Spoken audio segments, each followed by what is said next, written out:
Hey, what's up, everybody? And welcome to Drinking in the Northwest. I am Donnie, and yes, we are drinking in the Northwest. It is a beautiful, beautiful day to be alive up here in the beautiful Pacific Northwest. We've got some news and notes for you today. We've got some congratulations, we've got some big announcements, we've got a brewery highlight, all that good stuff. We've got some sad news. We've got some national news. Let's start off with the national news. On the sad side, Anchor Brewing, after 127 years, they're closing. Most of you probably already heard it. Anyone in the craft beer industry has heard that Anchor's closing. It's really a sad day. July 12th, the company announced it would be shutting down operations, prompting its beer to start flying off the shelves. The brewery was a pioneer in California's craft beer scene, founded in 1896 and surviving Prohibition.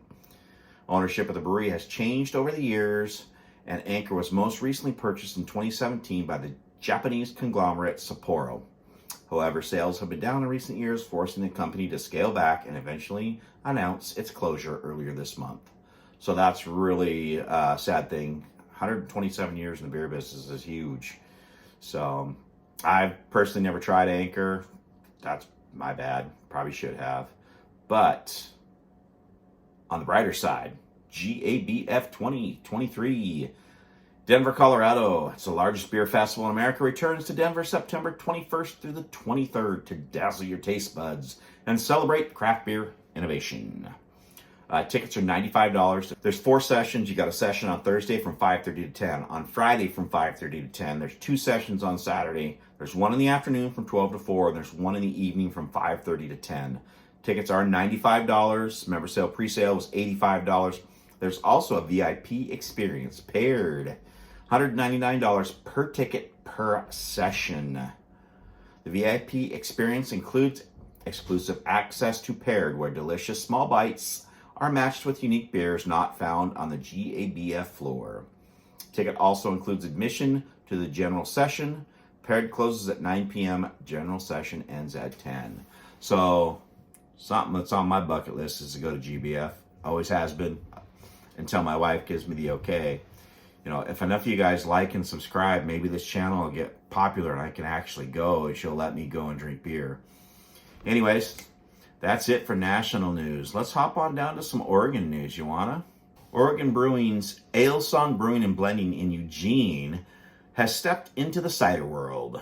Ale Song will launch 2 new ciders, a dry and semi-dry, both matured in oak, and display the complex yet balanced and food-friendly character that defines Ale Song beers. Both ciders will be available on draft and in bottles for on-site consumption and to go at its brewery location beginning on Saturday, July 29th at 1 p.m. Might be worth a trip down to Eugene to get a little of their cider. Next up in Oregon, Zupan's Market. I think that's how you say it, Zupan. And Fort George partner on a farm-to-market IPA. Fort George, one of my favorite breweries. Everything they make seems to be gold. I love it. So they partnered with Astoria's famed Fort George Brewery for the 25th beer in the local grocery store's farm-to-market lineup. The summer IPA is slightly hazy and boasts a rich golden hue and bright, refreshing crispness. Fort George is the iconic piece of Oregon's brewing scene, and they're excited to partner with them and offer the delicious IPA as a summer special, said Zupan's Market President and CEO Mike Zupan. This golden hazy ale is a lovely summer quencher and pairs perfectly with a picnic lunch gathered from Zupan's shelves and deli. The profile on the beer, 6.8 on the ABV scale. Hops, Columbus Cryo 17701 and Waimea. Some of the tasting notes, big tangerine, ripe apricot with some honey and light malt on the nose. Tangerine, citrus, and melon with a hint of jasmine on the palate. Food pairings, fish tacos, fried chicken, Hawaiian pizza, grilled and roasted vegetables, and potatoes. Something to definitely try. I'd like to get my hands on some. Anything Fort George to me is fantastic. We've got some anniversaries to congratulate. In Oregon, Topwire Hop Project had their 3rd anniversary last Saturday. It's been 3 years since the folks at Crosby Hop Farm opened its Topwire Hop Project beer garden right smack dab in the middle of a hop field. Now that sounds like pretty cool to go check out. That's something on next trip down to Oregon I think I'm going to do. So they hosted their third annual party. They had some special beers on tap, and they had Church of Smoke Barbecue to serve some smoking hot briskets, ribs, and more. Congratulations to them. Steeplejack Brewing celebrated its second anniversary last Saturday. 2 years ago, Steeplejack Brewing opened its doors to its brew pub in Northeast Portland. Last Saturday, the brewery celebrated its second anniversary, filled with beer specials and more. And Binary Brewing Company last Saturday celebrated their 1-year anniversary, and they're in Beaverton. So, opened a brew pub downtown Beaverton in a remodeled former home of the old Beaverton Bakery location. To celebrate the milestone, they were hosting a 1-year anniversary party this last Saturday. The celebration included an array of all ages activity and the debut of its anniversary beer. So congratulations to those three on their anniversaries. Reverend Nat Hard Cider, 12th anniversary and night market was this last Saturday as well. 12 years, that's a good run. Celebrating 12 years of cidery and the return of the summer night market. On to some Washington news. Bailbreaker out of Yakima, a family-owned brewery located in the Yakima Valley, announced the newest 12-ounce can, Skyward IPA, releasing later this month and joining March's new release, Daybreak Pale, to round out the brewery's year-round lineup. Skyward IPA is joining Daybreak as the new kids on the 12-ounce can lineup. These two new beers are a culmination of the brewery's 10 years of brewing experience, the family's 90-plus years of hop farming, and the updated and maturing palates of both the brewers and their customers. The Skywood IPA is a clean, easy-drinking IPA, similarly to how Daybreak Pale joined the year-round lineup while keeping the classic Field 41 Pale around. Skyward will join Bailbreaker's flagship IPA, Top Cutter, as the second IPA option in their year-round lineup. These two new beers are a more modern, fresh take on the classic Pacific Northwest pale ales and IPAs, staying true to the brewery's goal of brewing beers that showcase hops grown right here on their 4th-generation family hop farm. So definitely get a hold of some Bailbreaker. The Skyward IPA sounds fantastic. Next up, we have the Cider Summit Seattle. If you love cider, check it out. The annual Cider Summit, the region's largest hard cider tasting festival, is coming back, this time with an even more diverse range of product selections. Cider Summit Seattle will take place Friday, September 8th from 3 to 8 p.m. VIP session starts at 2, and Saturday, September 9th from noon to 5 p.m. at Lake Union Park at MOHAI, 860 Terry Ave North, adjacent to the Museum of History and Industry. Attendees can also purchase access to a hosted 4-course pairing that will take place from 11 a.m. to 12 p.m. on Saturday, September 9th. The tasting will feature sips from Finn River Cider and bites from Cypress Grove Cheese and Salt Blade handcrafted meats. This year's summit is presented by Teku Tavern and Cafe. More than 50 cideries convene on the Cider Summit to share over 150 ciders, meads, cider cocktails, and fruit spirits from the Pacific Northwest favorites to international classics, nearly half of which have not previously been poured at the event. Many cider makers will be on hand to guide guests through tasting experiences. That sounds delicious. I do like a good cider. I'm more of a beer guy, though. We drink wine on occasion, too, in case you haven't noticed. A few news and notes around Seattle. Good Society Brewing is opening a second location in Seattle, which is fantastic. The new Queen Anne tap room should be open this fall.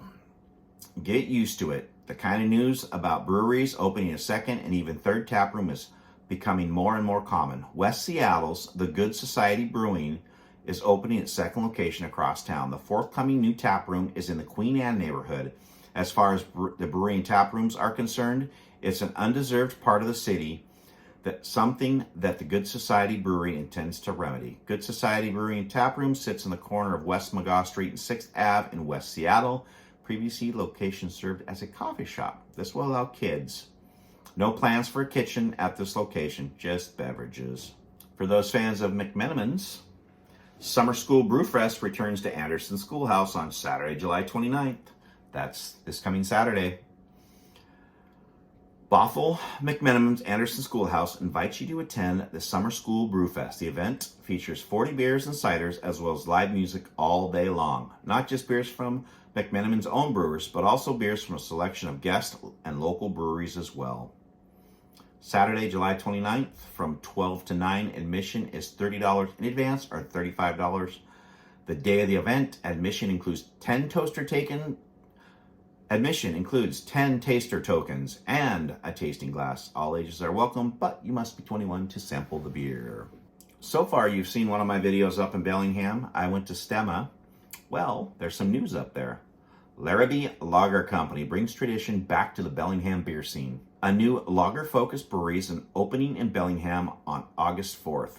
Sam and Kate Milne invite you to their new brewery, which opens in Bellingham on Friday, August 4th, with very few exceptions. Larrabee Lager Company will focus firmly on traditional lager-style beers. The brewery and its beer hall are located in the currently underserved Cordota neighborhood, not too far from the Bellis Fair Mall in the northern part of Bellingham. We'll have to go check that one out definitely and get it on the vlog. The opening day lineup, what you can expect when the doors open. They'll have a Helles, a Kolsch, a Pilsner, a Gose, however you want to say it, a Hefeweizen, a Dunkel, a dark Mexican lager, and they will have a cold IPA. So get down, check it out, August 4th. Chuckanut Brewing started in Bellingham in 2008 and operated until it eventually moved out in 2021. And now Chuckanut is in Burlington only. And we'll actually get to Chuckanut here pretty soon and do a video on that. So it's good to have a lager back in the original roots in Bellingham. So we'll have to go check out Larrabee Lager. Next up, Machine House Brewing. Some people know it. It was in the Georgetown neighborhood. They've moved across town from one Seattle neighborhood to another. As of the 19th, Machine House Brewing is now open in the Hillman City neighborhood, the location familiar to local beer lovers. This was home to Spinnaker Bay Brewing and then Northwest Peaks Brewing. The address is 5718 Rainier Ave South in Seattle. Make sure and go check out Machine House. What can you expect from the new digs? You'll find 8 beer engines waiting for you there, pouring Machine House delicious cask conditioned real ales. Along with that, some draft lines offer more treats from Machine House and guests and ciders too. Brewery hours for Machine House Brewery are Monday 2 to 10, Tuesday 2 to 10, Wednesday and Thursday 2 to 10, Friday 2 to 11, Saturday noon to 11 p.m., and Sunday they're open from noon to 10 p.m. And the new location for Machine House. Go check them out. Anyone looking to open a new brewery? A new project in Ballard is seeking a brewery taproom tenant. The Ballard Brewery District has plenty of tap rooms, that's for sure, but it's amazing how over and over again the neighborhood proves itself capable of supporting one more. That's because residential development in the area keeps pace with the rate at which a new brewery taproom opens. More people, more tap rooms. It's a beer-thirsty neighborhood with increasing residential density. So it looks like there's a landlord of a new property is interested in attracting a brewery taproom as a tenant. The building's approximately 800 square foot retail space in the bottom of an apartment complex. Anchor Ballard Flats is located at the corner of 54th and 11th Ave, kitty corner from Gilman Playground. Anchor is a 7-story, 30,000 square foot residential apartment building with 85 residential units. Retail space on the ground floor is approximately 800 square feet. Want to open a brewery? There you go. That's going to about do it for all the news and notes in this section. Again, we're going to try and do this every 2 or 3 weeks. Just keep you up to date on some of the stuff going on. So maybe some new tap room openings, sad closures. Yeah, we don't like that. That always stinks.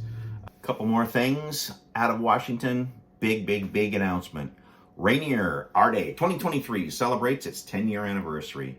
Our Day 2023 set for Georgetown, the 16th of September. Yes, Our Day, Rainier. That's where Rainier Beer was born. It's a free 21+ event. The day of celebrating the Pacific Northwest-born Rainier Beer returns to Seattle in mid-September. It will take place on Saturday, September 16th, starting at 4 p.m. in the Georgetown neighborhood in Seattle. The return of Our Day marks the 10-year anniversary of this day that honors the Mountain Fresh Rainier Beer and its iconic mythic Wild Rainiers. Our Day once again will feature live music, food, fun times, and of course, ice cold Rainier beer here. Get your beer. Rainier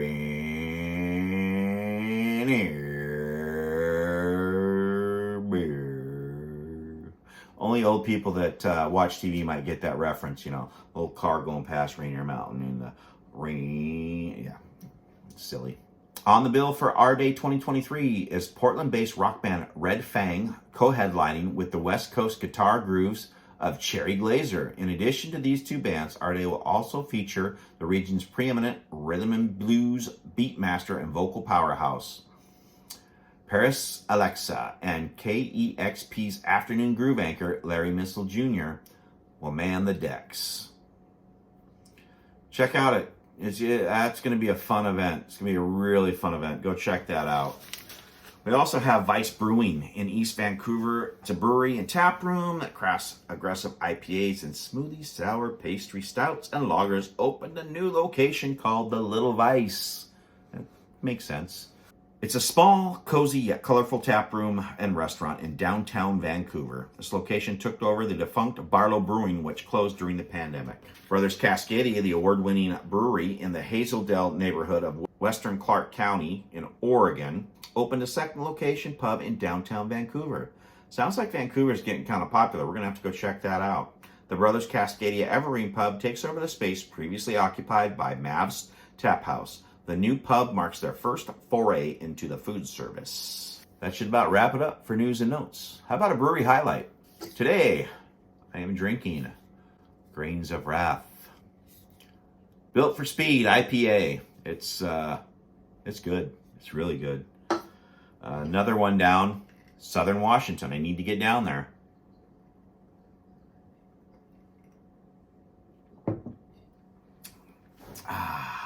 Let's see what Built for Speed IPA says. It's a light, dry-bodied West Coast IPA with flavors and aromas of bright tropical fruit, pine, and loads of dank grapefruit. It's 6.7 ABV, and it's a 4.01 on Untappd, which I do need to check that in. I am not very good at checking in on Untappd. I figure if I'm going to be drinking beer, I need to start checking in on Untappd. As for Grains of Wrath, they are in Camas, Washington, which runs along the Columbia River, down right across from the Northeast Portland area. They are founded steps from a paper mill and a gutted auto park store. In 2018, come on down to Camas Gastropub and see where it all started. Saddle up to the bar to the new Portland Tap House also, equipped with an additional 15-barrel steam system. So they do have food. They're in Camas. Let's see what they're all about. Their culture. Grains, a solid backbone of all beers. Wrath, coming at your taste buds with a mission. Spawned from good old-fashioned working human punk rock, our great moody Pacific Northwest home, and anyone desirous of a brew that flies true and unrelenting in your face of boring, our culture is simple, making damn good beer with the best people we can find for our community, not just to enjoy, but to thrive. Trends may come and go, though, by focusing on beers built decidedly by the grain up to inspire the community, just as much as they inspire us, we're able to do some great things together and keep it in for the long haul. They've got 52 awards and counting so far. In 2023 at the World Beer Cup, Falling Up Black IPA won gold, Papermaker Pale Ale won the bronze, North American Beer Awards. They won gold for their Vienna Lager, gold for the Into the Void, and the Papermaker Pale Ale won gold. Wrath Premium won a silver, Coco Misterio won a silver, and Frosthammer Helles won a bronze. Oregon Beer Awards, Built for Speed won a gold. Built for Speed, that's what I'm drinking, huh? Papermaker Pale and Falling Up Black IPA won silvers, and they won medium-sized Oregon Brewery of the Year. So yeah, they're doing good things down there. Check them out. Grains of Wrath. Check out the website. So Grains of Wrath in Camas. They're open Monday through Thursday from 11:30 to 10, Friday and Saturday from 11:30 a.m. to 11 p.m., and Sundays they open at 11:30 and they're open till 10. They have a full menu. They have beers. They do have wine and spirits. It's a gastropub. So head on down to Camas, which is east of Vancouver, to Grains of Wrath. See what they have to offer. I know this beer right here is pretty fantastic. Anyways, I think that's going to do it for me today. I hope you took in all this. I hope it was somewhat entertaining for you. I just want to say thanks for watching. It's greatly appreciated. And I hope that you like the channel. I hope you subscribe. I'm planning on putting out hopefully 2, maybe 3. I'd like to start doing a Wine Wednesday. Maybe do that once a month, twice a month. We do frequent wineries, so that would definitely be something that would be interesting to throw a winery on here like once or twice a month on, say, Wine Wednesday. So anyways, with that being said, I hope you enjoyed it. I enjoyed making it, and I enjoyed drinking it. I'll see you guys later. Bye for now.